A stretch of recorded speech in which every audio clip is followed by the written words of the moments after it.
Hi friends, welcome to Shami's kitchen. എല്ലാവർക്കും സുഖമാണല്ലോ. ഇന്ന് നമ്മൾ തയ്യാറാക്കുന്നത് നല്ലൊരു സാബുദാന കിച്ചടിയാണ്. രാവിലെ ബ്രേക്ക്ഫാസ്റ്റ് ആയിട്ടാണെന്നുണ്ടെങ്കിലും അല്ലാന്നുണ്ടെങ്കിൽ വൈകുന്നേരം കുട്ടികൾ സ്കൂൾ വിട്ടൊക്കെ വരില്ലേ, അപ്പോൾ കൊടുക്കാനാണെന്നുണ്ടെങ്കിലും ബെസ്റ്റ് ആയിട്ടുള്ള നല്ലൊരു കിച്ചടിയാണ്. അപ്പോൾ വീഡിയോയിലേക്ക് പോകുന്നതിന് മുന്നേ നമ്മുടെ ഈ ഷമീസ് കിച്ചൻ ചാനൽ ഇതുവരെ സബ്സ്ക്രൈബ് ചെയ്യാത്തവരുണ്ടെങ്കിൽ അല്ലെങ്കിൽ ഇത് ആദ്യമായിട്ടാണ് കാണുന്നതെങ്കിൽ പ്ലീസ് ഒന്ന് സബ്സ്ക്രൈബ് ചെയ്തേക്കണേ. ഷമീസ് കിച്ചൻ്റെ തൊട്ടടുത്തുള്ള ചുമന്ന ബട്ടൺ ഒന്ന് ക്ലിക്ക് ചെയ്യുക. കൂടെ തന്നെ തൊട്ടടുത്തുള്ള ബെല്ലൈക്കൻ ക്ലിക്ക് ചെയ്യുമ്പം ഓൾ തന്നെ പ്രസ് ചെയ്യണം. എങ്കിൽ മാത്രമേ ഞാൻ അപ്ലോഡ് ചെയ്യുന്ന വീഡിയോസ് എല്ലാം നിങ്ങൾക്ക് കറക്റ്റ് ആയിട്ട് നോട്ടിഫിക്കേഷൻ ലഭിക്കത്തുള്ളൂ. എന്നാൽ ശരി, നമുക്കിനി വീഡിയോയിലേക്ക് പോകാം.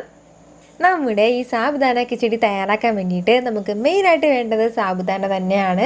ചവരിയാണ്. ഞാനിപ്പോൾ ഒരു അരക്കപ്പ് അളവിൽ ചവരി എടുത്തിട്ടുണ്ട്. ഇതുപോലെ മാവ് ചവരി വേണം എടുക്കാനായിട്ട്. അല്ലാതെ നൈലോണ്ട് ചവരി ഉണ്ടല്ലോ, ഗ്ലാസ് പോലെ ഇരിക്കില്ലേ, നമ്മൾ വെള്ളത്തിലൊക്കെ ഇട്ട് കുതിർത്താലും അല്ലാന്നുണ്ടെങ്കിൽ നമ്മൾ പായസമൊക്കെ വെച്ചാലും കണ്ണാടി പോലെ ഇരിക്കും. അതല്ല നമുക്ക് വേണ്ടത്. പകരം ഇതുപോലെ മാവ് പോലെ ഇരിക്കുന്ന ചവരിയാണ് നമുക്കിതിന് വേണ്ടി വേണ്ടത്. അപ്പോൾ ഇത് നമ്മൾ നല്ലതുപോലെ വെള്ളത്തിലിട്ട് കുതിർത്ത് എടുക്കണം നല്ലതുപോലെ. അപ്പോൾ ഞാനിപ്പോൾ കുറച്ച് മണിക്കൂർ, ഏകദേശം ഒരു 8-9 മണിക്കൂർ നമ്മളിത് കുതിർക്കണം. എങ്കിൽ മാത്രമേ നല്ലതുപോലെ സോഫ്റ്റ് ആയിട്ട് കിട്ടുള്ളൂ. ഏറ്റവും ബെസ്റ്റ് ആയിട്ടുള്ളത് രാത്രിയിലൊന്ന് കുതിർക്കാൻ ഇട്ടിട്ട് രാവിലെ തയ്യാറാക്കുന്നതാണ്. അത്രയും സമയം കൊണ്ട് നമ്മുടെ ഈ ചവരിയെല്ലാം നല്ലതുപോലെ കുതിർന്നിട്ടുണ്ടാവും. അപ്പം ഞാൻ അങ്ങനെ കുതിർത്ത് മാറ്റി വെച്ചിരിക്കുന്നതാണ്. അപ്പോൾ ഇതുപോലെ കുതിർത്തെടുത്ത് കഴിഞ്ഞാൽ പിന്നെ നമുക്ക് വേണ്ടത് ഇതിൻ്റെ വെള്ളം കംപ്ലീറ്റ് ആയിട്ട് മാറ്റിയിട്ട് നല്ലതുപോലെ ഒന്ന് അരിച്ചെടുത്ത് അങ്ങനെ വെച്ചിരിക്കണം നമ്മൾ. അത്രയും കുറച്ച് സമയം കൊണ്ട് ഈ വെള്ളം എല്ലാം ഇങ്ങനെ പോയിട്ട് നല്ല ഡ്രൈ ആയിട്ട് നമുക്ക് ചവരി മാത്രം കിട്ടും. അപ്പോൾ ഇത് ഇച്ചിരി നേരം ഇരുന്ന് ഡ്രൈ ആകുന്ന ടൈം കൊണ്ട് നമുക്കൊരു കടായി അടുപ്പത്തേക്ക് വെച്ചിട്ട് അതിലേക്ക് നമുക്ക് ഒരു അരക്കപ്പ് അളവിൽ കപ്പലണ്ടി ചേർത്ത് കൊടുക്കാം. ഇതിപ്പോൾ പച്ച കപ്പലണ്ടിയാണ്. അതിൻ്റെ പേരിൽ നമ്മൾ നല്ലതുപോലെ വറുത്തെടുക്കണം. ഇപ്പോൾ നിങ്ങളുടെ കയ്യിൽ വറുത്ത കപ്പലണ്ടി ആണെന്നുണ്ടെങ്കിൽ ചെറുതായിട്ട് വറുത്താൽ മതിയാവും. പച്ച കപ്പലണ്ടി ആണെന്നുണ്ടെങ്കിൽ അതിൻ്റെ കളറൊക്കെ മാറുന്നവരെ വറുത്തെടുക്കണം. ഞാനിപ്പോൾ അതിൻ്റെ കളറെല്ലാം മാറുന്നത് വരെ നന്നായിട്ട് വറുത്തെടുത്തിട്ടുണ്ട്. ഇനി ഇതിൻ്റെ ചൂടൊന്ന് ചെറുതായിട്ട് മാറിയതിന് ശേഷം ഈ കപ്പലണ്ടിയുടെ പുറത്തുള്ള തൊലിയെല്ലാം ഒന്ന് മാറ്റിയിട്ട് ഇതുപോലെ ഒരു മിക്സിയുടെ ജാറിലേക്ക് മാറ്റിയിട്ടുണ്ട്. ഇനി നമുക്ക് ഇത് നന്നായിട്ടൊന്ന് പൊടിച്ചെടുക്കണം. ഒരുപാട് സമയമൊന്നും മിക്സിയിലിട്ട് ഗ്രൈൻഡ് ചെയ്യരുത്. എങ്കിൽ പിന്നെ ആ നിലക്കടലയിലൊക്കെ ഉള്ള ആ എണ്ണ ഇങ്ങനെ പുറത്ത് വരും. അതിൻ്റെ പേരിൽ ചെറിയ തരി പോലെ ഇരിക്കുമ്പോൾ തന്നെ നമ്മളിങ്ങ് മാറ്റണം. ഞാനിപ്പോൾ ഇതുപോലെ പൊടിച്ചെടുത്തിട്ടുണ്ട്. നമ്മുടെ സാബുദാന കിച്ചടിയിലെ മെയിൻ ഇൻഗ്രീഡിയൻ്റ് ആണ് ഈ നിലക്കടല.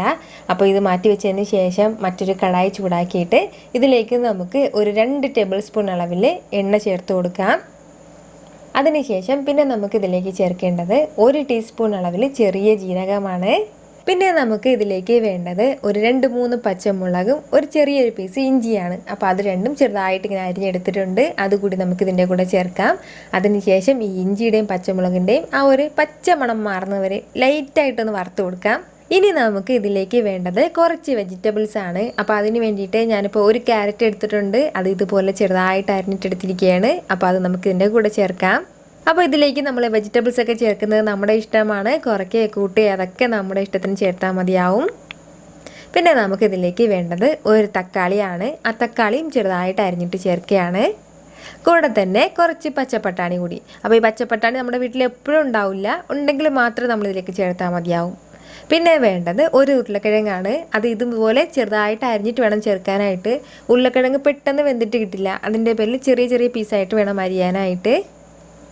കൂടെ തന്നെ ഒരു 1/4 ടീസ്പൂൺ അളവിൽ മഞ്ഞൾപ്പൊടി കൂടി ചേർത്ത് കൊടുത്തിട്ട് ഇത് നല്ലതുപോലെ ഒന്ന് വഴറ്റി കൊടുക്കാം. നന്നായിട്ടൊന്ന് വഴറ്റി കൊടുത്തതിന് ശേഷം നമുക്കിത് അടച്ച് വെച്ച് ഒരു 2 മിനിറ്റ് ഒന്ന് കുക്ക് ചെയ്യണം.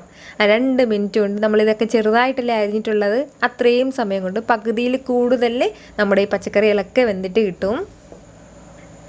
ഇതിപ്പോൾ ഒരു 2 മിനിറ്റ് കഴിഞ്ഞിട്ടുണ്ട്. ഇതിപ്പോൾ ഏകദേശം വെന്തിട്ടുണ്ട്. ഇത് ഇത്രയും തന്നെ മതിയാവും. ഇനി നമുക്ക് ഇതിലേക്ക് നമ്മൾ നേരത്തെ കുതിർത്ത് മാറ്റി വെച്ചിരുന്ന ചവരി ചേർത്ത് കൊടുക്കാം. കൂടെ തന്നെ നമ്മുടെ നിലക്കടല പൊടിച്ചത് കൂടി. അപ്പോൾ ഇത് രണ്ടും കൂടി ചേർത്തിട്ട് നന്നായിട്ടൊന്ന് മിക്സ് ചെയ്ത് കൊടുക്കാം. ഈ സാബുദാന കിച്ചടിയുടെ മെയിൻ ഇൻഗ്രീഡിയൻ്റ് എന്ന് പറയുന്നത് നിലക്കടലയാണ്. നിലക്കടല ചേർക്കുമ്പോഴാണ് അതിനൊരു പ്രത്യേക ടേസ്റ്റ് എല്ലാം ഉണ്ടാകുന്നത്. ഇതിന് ഇത്രയും ആവശ്യമായിട്ടുള്ള ഉപ്പും കൂടി നമുക്കിതിലേക്ക് ചേർക്കാം. പിന്നെ വേണ്ട മെയിനായിട്ടുള്ള ഒരു ഇൻഗ്രീഡിയൻ്റ് ആണ് 1 ടീസ്പൂൺ അളവിൽ പഞ്ചസാര. നമ്മൾ ഈ പഞ്ചസാര ചേർക്കണത് എന്തിനെന്ന് വെച്ചാൽ പഞ്ചസാര ചേർക്കുമ്പോഴത്തേക്കും ഇത് നല്ല തരി പോലെ ആകും. അങ്ങനെ പരസ്പരം ഒട്ടിപ്പിടിച്ചിരിക്കാതെ അത് തരി പോലെ ആകാൻ വേണ്ടിയിട്ടാണ് നമ്മൾ ഈ 1 ടീസ്പൂൺ അളവിൽ പഞ്ചസാര കൂടി ചേർക്കുന്നത്. അതിനുശേഷം നന്നായിട്ടൊന്ന് മിക്സ് ചെയ്ത് കൊടുത്തതിന് ശേഷം വീണ്ടും ഒരു 2 മിനിറ്റ് ഒന്ന് അടച്ചു വെച്ച് കുക്ക് ചെയ്തെടുക്കണം. അത്രയും സമയം കൊണ്ട് നമ്മുടെ വെജിറ്റബിൾസിൻ്റെയും അല്ലാതെ നമ്മൾ ചേർത്ത് കൊടുത്ത മസാല എല്ലാം ഈ ചവയിൽ നല്ലതുപോലെ പിടിച്ചിട്ടുണ്ടാവും. എന്നാൽ ശരി, ഒരു 2 മിനിറ്റ് ഇതിങ്ങനെ ഇരിക്കട്ടെ. ഇതിപ്പോൾ ഏകദേശം ഒരു 2 മിനിറ്റ് ആയിട്ടുണ്ട്. ഇത് ഇത്രയും തന്നെ മതിയാവും. ഇനി നമുക്കിതിലേക്ക് ചേർക്കേണ്ട മെയിനായിട്ടുള്ള ഒരു ഇൻഗ്രീഡിയൻ്റ് ആണ് പകുതി നാരങ്ങ. ഈ നാരങ്ങ നിങ്ങൾക്ക് മിസ്സാകാതെ ഇതൊന്ന് ചേർത്തേക്കണം. ഈ നാരങ്ങ നീര് ചേർക്കുമ്പോഴാണ് ഇതൊരു പ്രത്യേക ടേസ്റ്റിൽ നമുക്ക് കിട്ടുന്നത്. അപ്പോൾ ഈ നാരങ്ങ നീരും ചേർത്ത് നമുക്ക് ഇഷ്ടമുണ്ടെങ്കിൽ മാത്രം ഒരല്പം മല്ലിയില കൂടി ഇഷ്ടമുണ്ടെങ്കിൽ മാത്രം ചേർത്താൽ മതിയാവും. അത് നമുക്ക് നിർബന്ധമൊന്നുമില്ല. അതിനുശേഷം നന്നായിട്ടൊന്ന് മിക്സ് ചെയ്തെടുത്ത് കഴിഞ്ഞാൽ നമ്മുടെ സാബുദാന കിച്ചടി നല്ല സൂപ്പറായിട്ട് റെഡി ആയിട്ടുണ്ട്. ഉറപ്പായിട്ട് നിങ്ങളിതൊന്ന് ട്രൈ ചെയ്ത് നോക്കണം. ഇതിൻ്റെ നല്ല ബെസ്റ്റ് കോമ്പിനേഷൻ എന്ന് പറയുന്നത് നിലക്കടല ചട്നി തന്നെയാണ്. അപ്പോൾ ഞാൻ ആ നിലക്കടല ചട്നി ഇപ്പോൾ ഇതിൻ്റെ കൂടെ വെച്ചിട്ടുണ്ട്. ആ റെസിപ്പി ഞാൻ അപ്ലോഡ് ചെയ്തിട്ടില്ല. ഒരു ദിവസം ഞാൻ ആ റെസിപ്പി അപ്ലോഡ് ചെയ്യാം. അപ്പോൾ നിലക്കടല ചട്നി തന്നെ വേണമെന്നില്ല, സാധാരണ നമ്മുടെ തേങ്ങാ ചട്നി ആയാലും മതിയാവും. ഇതുവരെ നമ്മുടെ സാബുദാന കിച്ചടി ട്രൈ ചെയ്തിട്ടില്ല എന്നുണ്ടെങ്കിൽ ഉറപ്പായിട്ട് നിങ്ങളൊന്ന് ട്രൈ ചെയ്ത് നോക്കണം. നിങ്ങൾക്ക് നന്നായിട്ട് ഇഷ്ടമാവും. ഈ വീഡിയോ നിങ്ങൾക്ക് ഇഷ്ടമായിട്ടുണ്ടെന്നാണ് എൻ്റെ വിശ്വാസം. ഇഷ്ടമായാൽ ഇതൊന്ന് ലൈക്ക് ചെയ്യാനും ഇത് മറ്റുള്ളവർ കാണണമെന്ന് ആഗ്രഹിക്കുന്നുണ്ടെങ്കിൽ ഒന്ന് ഷെയർ ചെയ്യാനും മറക്കരുതേ.